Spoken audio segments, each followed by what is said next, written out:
제2장 우리는 무엇을 찾고 있는가? 신을 발견하는 여행길을 떠나기 전에 먼저 자기 자신을 이해하라. 우리가 끊임없이 찾고 있는 것은 무엇일까요? 우리 한 사람 한 사람이 바라고 있는 것은 어떤 것일까요? 특히 현대와 같이 불안정한 세계에서는 모든 사람이 어떤 형태든 평화와 행복 또는 피난처를 찾으려고 하지만 우선 우리가 찾으려는 것, 발견하려고 하는 것이 무엇인가를 아는 것이 중요하지 않을까요?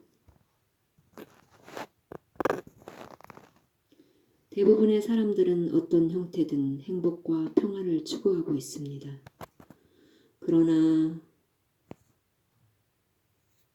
혼란, 전쟁, 경쟁, 투쟁 등으로 고통받고 있는 세계에서는 조금이라도 평화를 누릴 수 있는 피난처를 바라고 있습니다. 우리는 대개 이런 것을 바라고 있습니다. 그리고 우리는 끊임없이 새로운 지도자나 종교 또는 정신적 지도자를 찾아다니고 있습니다. 그런데 우리가 찾는 것은 행복일까요? 그렇지 않으면 행복을 갖다 줄 것 같은 어떤 종류의 만족일까요? 행복과 만족은 같은 것이 아닙니다. 도대체 행복을 추구한다는 것이 가능할까요? 아마 만족은 찾아낼 수 있겠지요. 그러나 행복을 발견한다는 것은 절대로 불가능합니다. 행복은 파생적인 것으로 다른 어떤 것으로부터 생기는 부산물입니다. 그러므로 열의, 주의력, 사려, 배려 등을 특히 필요로 하는 문제에 대하여 우리의 모든 정력을 다하기 전에 우선 우리가 찾는 것이 무엇인가, 그것은 행복인가 아니면 만족인가 하는 것을 확실히 하지 않으면 안 됩니다. 우리 모두는 대체로 만족을 희구하고 있는 것 같습니다. 그렇지 않습니까?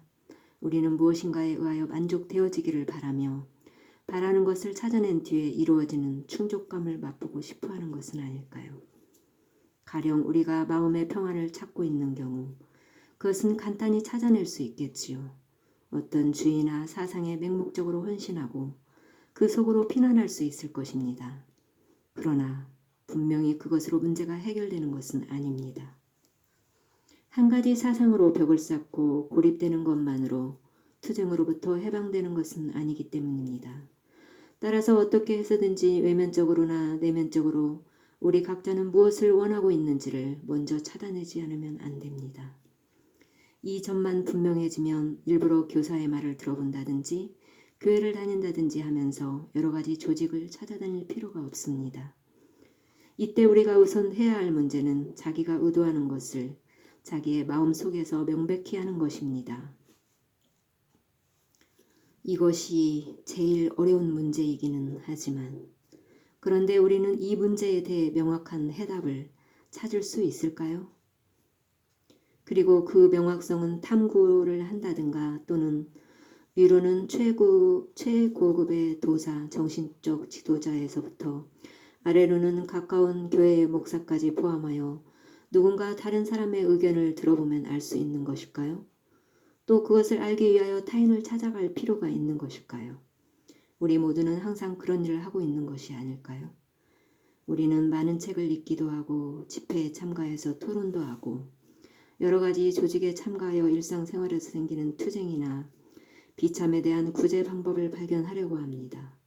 또는 그런 일을 모두 시도해보지 않고서도 우리는 찾고 있던 것을 이미 발견했다고 생각합니다. 이를테면 특정한 조직이라든지 도사나 서적이 자기를 충분히 만족시켜 주었다고 우리는 말합니다. 그리고는 그 속에서 우리가 바라는 모두를 발견하여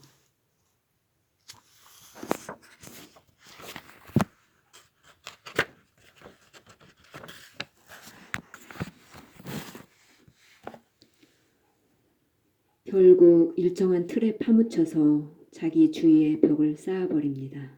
그렇지 않습니까? 당신은? 우리는 이와 같은 모든 혼란 속에서 항구적이며 영원한 것, 결국 진실한 실제라든가 신이라든가 진리라고 부르는 것을 찾고 있는 것은 아닐까요? 그것을 뭐라고 불러도 상관없습니다. 언어는 그것이 표현하는 물 자체는 아니니까요. 그러므로 언어에 사로잡혀서는 안 됩니다. 표현 문제는 전문가들에게 맡겨둡시다.